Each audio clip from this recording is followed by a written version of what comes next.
A sucessora de Boris Johnson, Liz Truss, assumirá como premier, com o desafio de tirar o Reino Unido de uma crise econômica. E sobre os impactos dessa mudança no governo do Reino Unido, vamos conversar agora com o professor de Relações Internacionais, Vinícius Rodrigues Vieira. Professor, bem-vindo. Boa noite. Muito boa noite a todos. Muito obrigado pelo convite. Agora, professor, essa crise econômica tem várias vertentes, várias frentes no Reino Unido. Uma inflação na casa dos 10%, que derrubou o poder de compra dos britânicos. Temos também a crise energética, outro desafio que Liz Truss vai ter pela frente diante da restrição no fornecimento pela Rússia durante a guerra na Ucrânia. Será que ela vai conseguir lidar bem com todos esses desafios? Quais são suas expectativas? A Liz Truss, ela pode conseguir sim lidar com esses desafios, mas ela vai ter que descumprir aquilo que ela falou hoje, né, à tarde, no horário do Reino Unido, de manhã aqui no Brasil, quando o Partido Conservador divulgou os resultados da disputa interna, mostrando que é aquilo que todos já esperavam, né, que ela venceu o oponente Rishi Sunak. Ela falou que foi eleita como uma conservadora e que vai governar como uma conservadora, só que em tempos excepcionais não se governa como um conservador em termos econômicos, porque como que é o Partido Conservador no Reino Unido? Ele é vendido ali, vende-se, né, como sendo liberal na economia, então buscar acordos comerciais, buscar menos impostos, como ela mesma prometeu, só que tem um problema, os custos de energia, e em tempos excepcionais, medidas excepcionais mesmo para os mais liberais, podem ser necessárias, podem ser inevitáveis. Então, como que ela vai reduzir as contas de energia, né, de gás, de luz, de eletricidade, se, por exemplo, você tem ali essas contas subindo e a necessidade, portanto, de subsídios governamentais. Então, não me parece que ela vai ter ali condições de seguir uma agenda 100% liberal, o que implica em descumprir parte do receituário econômico pelo qual o Partido Conservador se caracterizou aí nos últimos 40 anos, no mínimo. Professor, para a gente entender de quem a gente está falando, queria que o senhor explicasse qual é o perfil de Liz Truss, a nova primeira-ministra britânica, e o que o senhor vê de diferenças e semelhanças em relação a Boris Johnson, o antecessor. A Truss, ela é muito mais discreta que Boris Johnson, até por conta da trajetória profissional dela. Ela trabalhou em empresas multinacionais, inclusive na área de energia, e entrou na política, interessantemente, à esquerda, né? À esquerda do que ela é hoje. Ela entrou na política pelo centrista Partido Liberal Democrata, que chegou a governar com os conservadores em colisão entre 2010 e 2015. Desde então, os conservadores conseguiram ali formar maioria para permanecer no parlamento sem a necessidade de apoio dos liberais democratas. Já nos anos 2000, antes dos liberais democratas chegarem ao poder, ela já tinha migrado para os conservadores e caracterizou-se ali por defender, estar muito à direita dentro do próprio partido. Isso significa o quê? Defender uma política econômica bastante liberal, como eu disse, talvez seja impossível de ser aplicada num contexto como o atual, e ganhou muita experiência nas questões externas. Primeiro, né, negociando ali na prática detalhes do acordo com a União Europeia sobre o governo de Boris Johnson, ali sendo ministra, né, do Comércio Exterior e, posteriormente, ministra das Relações Exteriores e, portanto, lidando diretamente com a guerra da Ucrânia.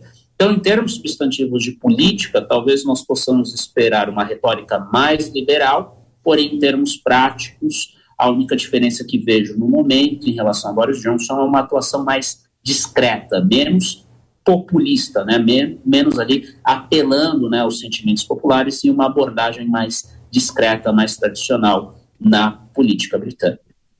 Professor, os nossos comentaristas têm perguntas para o senhor também. Rodrigo Constantino. Boa noite, professor. Eu queria pegar exatamente da questão externa e da União Europeia e que o senhor apresentasse uma atualização do Brexit e o que muda, se muda alguma coisa com a nova gestão.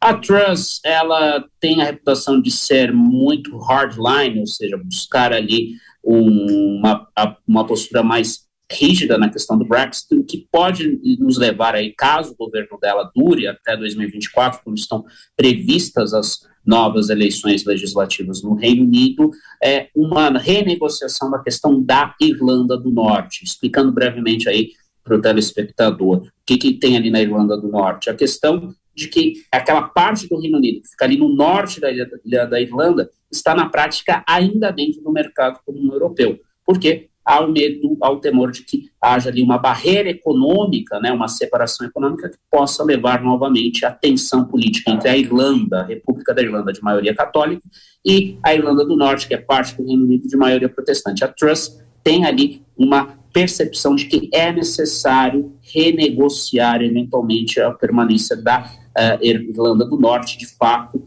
fora do mercado da União Europeia, o que pode gerar tensões aí depois que essa questão da energia for resolvida. Mas a questão da energia, como a gente sabe, só vai ser resolvida quando for resolvida a questão da guerra da Ucrânia. A Rússia deixou muito claro que só vai voltar a suprir gás para a Europa, e o Reino Unido, deixa aqui claro, não é tão dependente do gás quanto a Europa continental, do gás russo, principalmente a Alemanha, somente houver ali a perda de apoio, né, o cessar o apoio europeu, à questão da Ucrânia. Então, a Truss, ela pode ali ter uma abordagem mais dura com a União Europeia, por um lado, mas, por outro, na questão da Rússia, parece que ela deve, sim, se alinhar, manter uma posição bastante rígida a Vladimir Putin.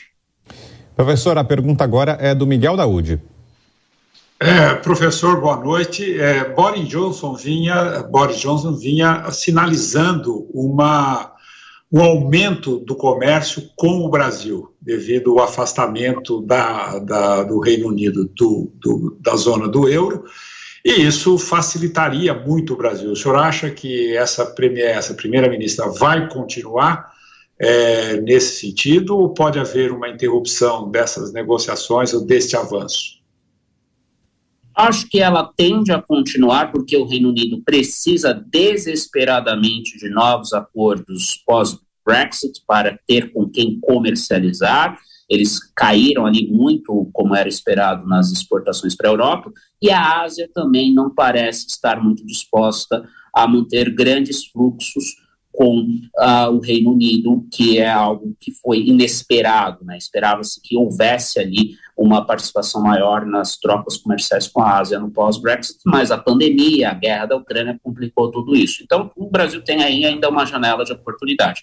O que pode complicar a aproximação com o Brasil são alas mais à esquerda, tanto dentro do partido conservador, né? Nem todo mundo está ali à direita como ela está, tem pessoas mais simplistas, e também claramente a proximidade ali da eleição de 2024 pode colocar a questão ambiental em pauta. E sabemos que, independentemente das nossas preferências aqui, o europeu, em geral, inclusive o britânico, percebe o Brasil como fazendo uma política ambiental que vai contra ali o que eles julgam ser apropriado. E isso impacta, segundo diversos estudos, potenciais acordos comerciais. Então, o Brasil tem um potencial, mas tudo vai depender ali desse jogo político doméstico em torno da questão do meio ambiente, que também esconde alguns interesses protecionistas. Agora, professor, Boris Johnson renunciou em julho por livre e espontânea pressão. Diante de toda a crise que se instalou no governo dele, as festas que aconteceram com a participação dele em pleno lockdown, na época mais crítica da pandemia, na época da Covid-19. Teve também a contratação daquele assessor, um político que estava envolvido, pelo menos em denúncias de assédio sexual. Depois Boris Johnson admitiu que foi um erro fazer essa contratação, trazer este político para o seu governo. E isso tudo, de certa forma, chega a manchar, ou chegou a manchar, o Partido Conservador. Essa substituição, essa saída, a renúncia de Boris Johnson e a chegada à eleição agora de Liz Truss, resolve esse problema para o partido? Aparentemente não, porque nós temos por parte ali de segmentos mais conservadores uma imagem negativa do Johnson. Então tudo vai depender de como a Truss vai se portar do ponto de vista da imagem pública. Como eu falei antes, ela tende a ser mais discreta, isso já é uma vantagem, mas apenas a questão dos valores não é suficiente, e da aparência, né, do primeiro-ministro, de como ele se comporta, ela se comporta, não é suficiente para agradar essa parcela do eleitorado. É necessário entregar ali resultados econômicos. E num contexto do Brexit, né, um contexto em que o Reino Unido perdeu claramente mercados, perdeu força econômica, um contexto de inflação alta, é uma tarefa muito difícil. E para completar as dificuldades de Liz Truss, é importante salientar que ela não foi a preferida por seus pares. Os membros do parlamento, que são do Partido Conservador, preferiam claramente Rishi Sunak. Foi a base do Partido Conservador que a colocou ali no poder, com uma ampla margem de votos, indiscutivelmente. Mas não vou me surpreender se nos próximos meses houver uma rebelião similar àquela que houve contra Boris Johnson, mas por razões totalmente diferentes. A luta por poder dentro do Partido Conservador pode continuar caso Liz Truss não entregue o mínimo de alívio para a economia britânica nos próximos 6 meses. E do ponto de vista dos vizinhos, professor, como é que o senhor imagina que vai ser a recepção à nova primeira-ministra britânica? Os personagens mais importantes ali da União Europeia, os países mais relevantes, ficaram satisfeitos com esse rumo que tomou o Partido Conservador britânico? Me parece que na Europa continental, considerando principalmente a França e também a Alemanha, que hoje tem governos centristas, no caso da Alemanha, pende um pouco ali para centro-esquerda, é uma mudança indiferente, porque naquilo que hoje interessa a Europa continental, Liz Truss vai seguir claramente o governo Johnson. Uma postura de alinhamento incondicional com Zelensky ali na Ucrânia, exceto se houver uma coordenação entre França e Alemanha e também Reino Unido para reduzir o nível de apoio de modo a abrir negociações com os russos para que o gás russo seja posto de volta no mercado europeu.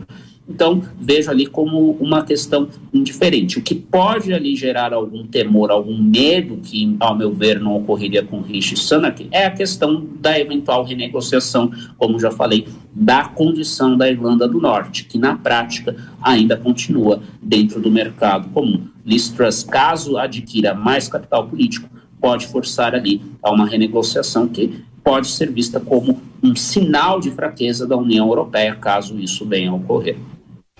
Pois bem, acabamos de conversar com o professor de Relações Internacionais, Vinícius Rodrigues Vieira.